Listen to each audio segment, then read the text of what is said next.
Afghanistan, 6 months since the Taliban returned to rule. What has changed? What remains the same? And what is the country's future?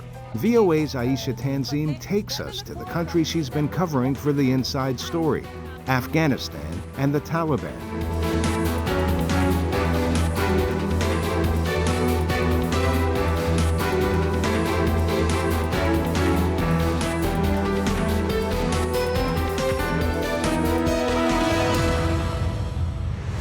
Hi, I'm Carolyn Pursuti, VOA's senior Washington correspondent. It has been 6 months since the United States and NATO allies ended their military mission in Afghanistan. The abrupt and chaotic departure in August of 2021 opened the way for the Taliban to return to power, nearly 20 years after losing control following the 9/11 attacks. It's estimated that hundreds of thousands of Afghans were either airlifted out of the country or left overland to neighboring countries. Since 2015, Ayesha Tanzeem has covered Afghanistan from her post as VOA's Islamabad bureau chief. Before moving on to another position at VOA, Tanzeem went back to Afghanistan one more time to give us a perspective of what has changed in the past 6 months. Thank you, Carolyn. Hi, I'm Ayesha Tanzeem in Kabul, Afghanistan. For the last 8 years, I've been coming to this beautiful and complicated country. I reported on its challenges and successes for VOA as the United States and NATO tried to maintain a foothold and keep the Taliban at bay. It's been 6 months since the US and NATO pulled out that foothold, and the Taliban are back to run the country. Let me take you inside what has changed, what has not changed, and where Afghanistan goes from here.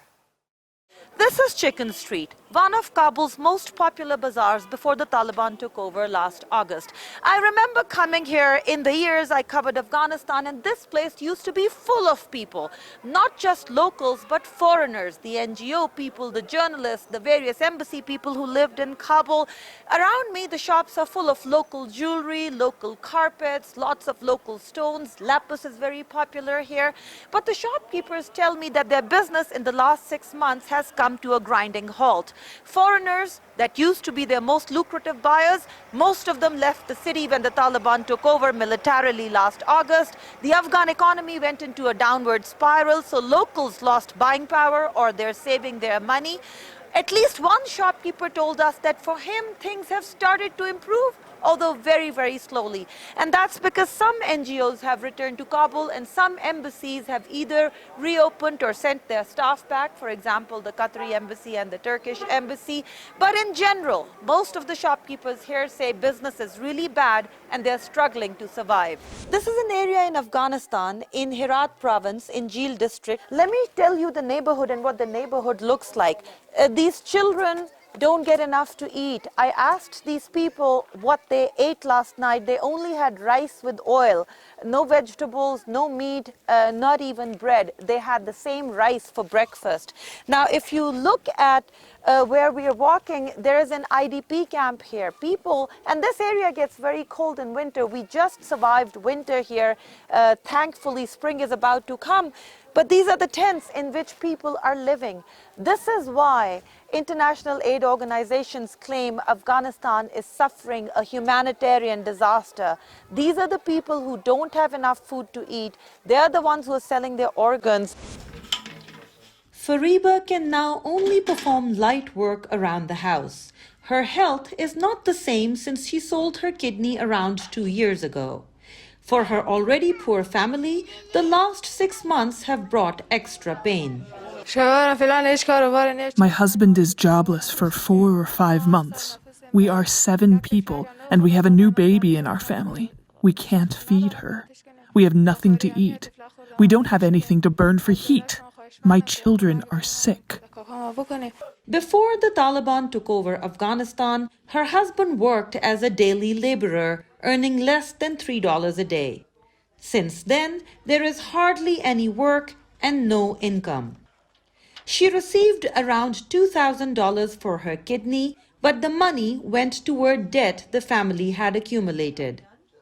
In her neighborhood, this seems to be the norm. All these men and many of the women who did not want to appear on camera have sold their kidneys. One man told VOA each of his 5 brothers had done so. In a camp a few kilometers away, Allah Nazar was also forced to sell his kidney 3 months ago. So did all the other men who appear in this video. After the change in government, everything became so expensive. We wanted to leave the country, but we couldn't, so I had to sell my kidney. He used to have a farm and animals, but everything was destroyed during the war. He's one of 9 million Afghans who are displaced from their homes. Half of Afghanistan's population faces acute hunger, according to the United Nations. People are forced to take desperate measures. Zainullah sold his kidney around a month and a half ago. I borrowed from people because I needed money to feed my family, but even my brother stopped giving me money because everyone has their own needs. My family needs food, and 1 packet of wheat is now $20. I couldn't feed my family, so I sacrificed my body because my children were hungry. Back in Fariba's house, things seem more dire by the day. The family has been eating plain rice for dinner and breakfast. With no help in sight, she's now thinking of selling the youngest of her 3 daughters. I am in an IDP camp in Herat, and the stories I'm hearing here are heart-wrenching. Little girls like Siddiqa here are already sold. Most of the little girls in this camp you see are either already sold to a buyer or they're in line. Their parents are looking for a buyer. All of these women gathered when the VOA team arrived. Each of them has a story to tell. There's a man here who sold his kidney 2 months ago to feed his children. There's a widow here who wants to sell her daughter because she has no money. There's another family here that's selling their second daughter because they say they have no money to feed the rest of their children. I asked them why they're selling their little girls, and they say, look at where we are living. Look at what we're eating. They were eating dry bread with water last night. They're saying if they don't sell one child, the rest of their children will die of starvation. A lot of these people used to work as day laborers, but there is no work anymore. So Afghanistan is facing abject poverty, hunger, starvation, and that is leading a lot of these people to sell their daughters. They've told me they're not doing it willingly. They've told me this is what they have to do to save their other children. Seared into our minds are those images from 6 months ago. People trying to climb the fences to get into the Kabul airport and trying to get out of the country ahead of the Taliban's advance. In the days and months since their evacuation, more than 76,000 Afghan residents are living here in the United States. The adjustment is difficult on many levels. Our Dina Mitchell has more from Austin, Texas. Ismail Perdali worked with the U.S. military in Afghanistan for several years. He was shot in the arm by the Taliban in 2014 and lost a leg to an explosion in 2016. And in August of last year, he joined around 75,000 other Afghans seeking refuge in the United States. I was injured like 2 times with the U.S. government, working with them, like with U.S. advisors, and they told me that if you go to the U.S., you will get like financial aid. You can get that help from the U.S. government. But after several months in Austin, Texas, unable to walk very far on his own, he waits in his apartment every day for the very things that will allow him to build a new life, like his Social Security card so that he can apply for food stamps and hopefully find work. Other basics promised to refugees include English lessons and instructions on how to use public transportation. That hasn't happened for Perdali and 2 other refugees VOA spoke to who were in the same U.S. Special Forces unit in Jalalabad in eastern Afghanistan. When Perdali calls the agency that was assigned to him, Refugee Services of Texas, he can't get through, he says. We don't have a caseworker right now. Nobody is taking care of us right now. Across the U.S., Afghan refugees are living on military bases or have been placed in homes by refugee agencies assigned to help them adjust. But with an unprecedented number of Afghans arriving suddenly last fall, agencies are struggling to help refugees get resettled, raising the question whether the system in place is sufficient to meet the need. Russell Smith, the CEO of Refugee Services of Texas, who is based in Austin, said he was unaware of the specifics of Pradali's situation and that of the other refugees VOA spoke to. But he said the agency is coping with a high demand. We are more than double our arrivals in the first 3 months, just just in 3 months of this fiscal year. So that hurts me to think that people are kind of falling through the cracks. I know that we're hiring as fast as we can. The U.S. refugee resettlement infrastructure has suffered from years of decline during the Trump administration, when federal government funding was cut, said Elizabeth Ferris, a migration policy expert at Georgetown University. And at the same time, you've got this dramatic increase in numbers, and there's a lot of pressure to move people off the bases into communities quickly. And so it's really putting stress on these local agencies and on the refugees themselves. Still, she said the situation for the families VOA spoke to is unacceptable. If the local affiliate doesn't have the capacity, they either need to build that capacity or make other arrangements. I mean, people shouldn't fall through the cracks like that. Falling through the cracks is what Fazula Mahmadi feels like he, his wife, and 10 children, including a newborn, have done. Yeah, just like this house is just like 12 people in it. It's just like we are not like animals, Should be like the same human rights. He said he was told his rent at $2,300 a month is too high to be eligible for monthly payments that others receive. He's been surviving with food stamps, which a neighbor helped him apply for, and some savings from working with the U.S. military in Afghanistan. He doesn't know who his landlord is, when he is expected to pay bills on his own, and his calls and texts to RST go unanswered. A spokesperson for Refugee Services of Texas disputed this claim and said all families have received multiple cash assistance payments. But he did admit that the agency, which has helped settle 800 Afghans in the area in 4 months, is behind schedule on providing services such as teaching English and learning how to use the bus. Demetrio Alvaro is the director of operations for the Episcopal Migration Ministries, which receives money from the federal government and distributes it to refugee affiliates such as Refugee Services of Texas. And there's plenty of money to assist individual families. So what you're describing to me is very inconsistent with the way our affiliates operate.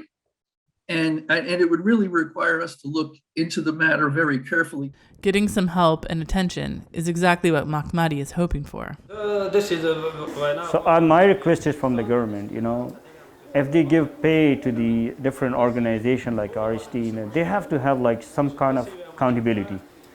They have to see what's going on and what's the reality in the ground, They have to check and balance. Meanwhile, 20,000 more Afghans are on military bases, awaiting to be assigned to cities throughout the U.S. Dina Mitchell for VOA News, Austin, Texas. John Mohammad Sabir, a former United Nations employee in Afghanistan, lives in Atlanta, Georgia, with his 5 children. They were evacuated after the Taliban took control of Afghanistan in August. But Sabir's wife did not make it through the pandemonium at Kabul airport and remains in Afghanistan. We had to reach to the place through the crowds, shootings, and beatings. It was difficult, and to protect the kids from a possible stampede, we were supporting each other. At the end, she could not get in. The kids and I entered, and then the gates were shut. They remained closed for 2 to 3 days, and it was impossible to bring her in, and we had to take the flight. Now, life without their mother is hard for Sabir's children.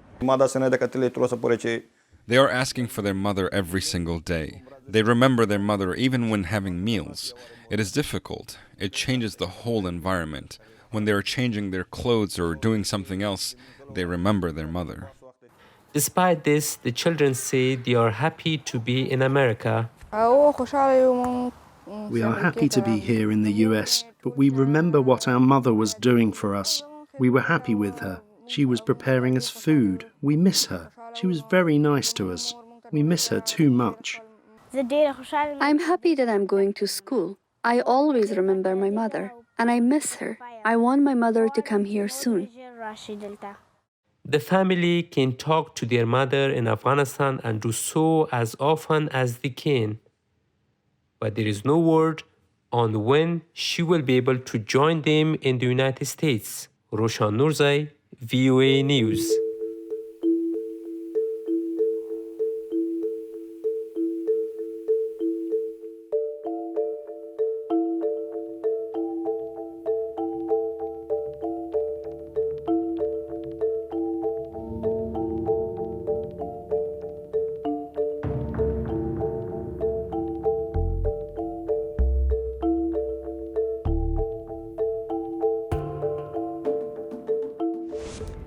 Criticism is being leveled at President Joe Biden to set aside half of the $7 billion in frozen assets from Afghanistan's central bank. $3.5 billion would be reserved for compensation claims by families of victims of the September 11, 2001 terrorist attacks. Go inside that situation with White House Bureau Chief Patsy Widakuswara. Desperate Afghans queue for free bread as the country's humanitarian crisis worsened since the Taliban takeover in August, when Western countries froze international aid and access to assets held abroad. Our situation has been bad like this for almost 1 or 2 years. Before this, I used to find some bread and water. On Friday, U.S. President Joe Biden signed an executive order allowing half of the $7 billion in frozen assets from Afghanistan's central bank to be set aside in a trust fund slated for humanitarian assistance in the country. The rest, $3.5 billion, is held back while U.S. courts consider claims for financial compensation by families of the 9/11 victims. The Taliban, which was in control of Afghanistan at the time of the 2001 attacks, refused to hand over Osama bin Laden, the attack's mastermind. A senior administration official told VOA that a judge had ordered those funds frozen in place so the claimants could have their case heard. These are the reserves of the Afghan people. They're not the reserves of the Taliban. And so freezing them and starting to divvy them up based on our own internal calculations, I think sends the wrong message to the people of Afghanistan about what role the United States is playing in terms of responding to the humanitarian and really to the economic crisis that they're experiencing.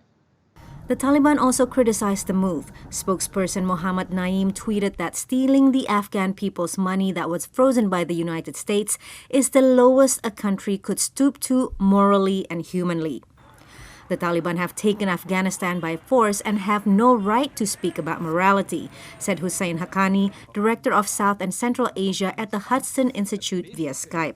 They are trying to get money to which they have no rightful claim anyway. This money was accumulated under the Afghan Republic, which the Taliban constantly fought. The Taliban never liked the idea of international assistance coming to Afghanistan under the Republic. So it is rather ingenuous of them to try and now say that, hey, this is the money of the Afghan people. Many 9/11 families support distributing the frozen assets to help the Afghan people, said Brett Eagleson, son of a 9/11 victim. But he said leaving the distribution of the fund for 9/11 to the court will force the families to fight another that is wrong, unfair, and unjust. It is still unclear how the Biden administration plans to distribute the $3.5 billion for humanitarian needs in Afghanistan. Patsy Widakuswara, VOA News at the White House. Before the U.S. military left in August, there were more than 500 media outlets across the nation. A survey in December by Reporters Without Borders and the Afghan Independent Journalists Association showed 43% of those outlets are closed, and 60% of journalists are now unemployed. Ayesha Tanzeem has more on this changing landscape. Danger was always part of the equation when I planned my reporting trips to Afghanistan. Now, under Taliban rule, press freedom is truly threatened. This is what entertainment channels in Afghanistan looked like under the previous regime. Not anymore. The Taliban are asking them to change their output. Islamic Emirate officials asked us to ban all of the serials that was aired from one TV. So what have you replaced the serials with? Right now it is replaced with Iranian serials.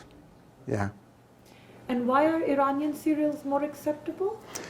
Because they say it is Islamic and they reserve the hijab, and people like this kind of serials according to Taliban or Islamic Emirate officials. Popular live music shows on TV are now off the air. In the last 6 months, in-house entertainment production in most channels has come to a grinding halt. This room used to be the production hub of One TV's entertainment programming. That has all ended. Now the women sitting here are trying to figure out how to produce Islamic programming that meets the Taliban's requirements. When it comes to news, many journalists tell VOA self-censorship has become the norm under the new Taliban regime. They would not dare criticize the government or its performance like they did during the previous regime. No one wanted to say it on the record out of fear. Female journalists face their own set of issues. Previously, we were allowed to go freely, anywhere to report, but not anymore. For example, some ministries and offices don't allow women to come inside. The Taliban have also told female anchors on news channels to change their appearance. After the arrival of the Taliban, female journalists have to hide their hair. Previously, we covered our heads, but it was not so strict. Now we must fully change our wardrobe because they're in government. Still, the Taliban seem to be giving people time to adjust. Some Afghan radio and TV channels still air music, although far less than before. A few foreign entertainment programs featuring women without their heads covered continue to be on air. The media's troubles include a flight of both capital and talent from the country. When the Taliban took over, most of the famous entertainers and journalists left the country. Foreign funding and ad revenue dried up. The channels are now struggling to survive with far less money and far more restrictions. According to an International Federation of Journalists survey, more than 300 Afghan media outlets have shut due to financial problems and Taliban restrictions. Thousands of media professionals have lost their jobs, 70% of them women. Zabiullah Ghazi, an award-winning freelance reporter who has worked with numerous agencies including the New York Times and Voice of America, has now resettled in Houston, Texas. He is one of the hundreds of journalists who managed to flee Afghanistan when the Taliban took over in August 2021. If I know that it is safe to live and one does not die from hunger and at least an opportunity for work, I will return. No one wants to be a refugee or stay in other countries forever. According to Reporters Without Borders, since the Taliban took control of Afghanistan, 40% of media businesses have closed and approximately 6,400 journalists have lost their jobs. Ishaq Sadat worked for Enacast TV in Jalalabad, the capital of Nangarhar province in eastern Afghanistan. His goal, he says, is to settle into his new life in Houston while continuing his studies. Now that I have arrived in the US, my plan is to study and become familiar with the new environment and to use this experience in my country in the future. This will be a great achievement for me. Sadat says he feels home when he interacts with other Afghans living in the United States. When we see our Afghans, we feel a sense of community. The State Department said in December that the US government is funding the resettlement of 95,000 people who fled Afghanistan for the United States. For Matiullah Abed in Houston, Texas, Roshan Nurzai, VOA News. That's all for now. For all of us behind the scenes here at Voice of America, I'm Carolyn Pursuti. Follow me on Twitter @CarolynVOA. Connect with us on Instagram and Facebook @VOA News. And stay up to date online at voanews.com. I'll see you next week on The Inside Story.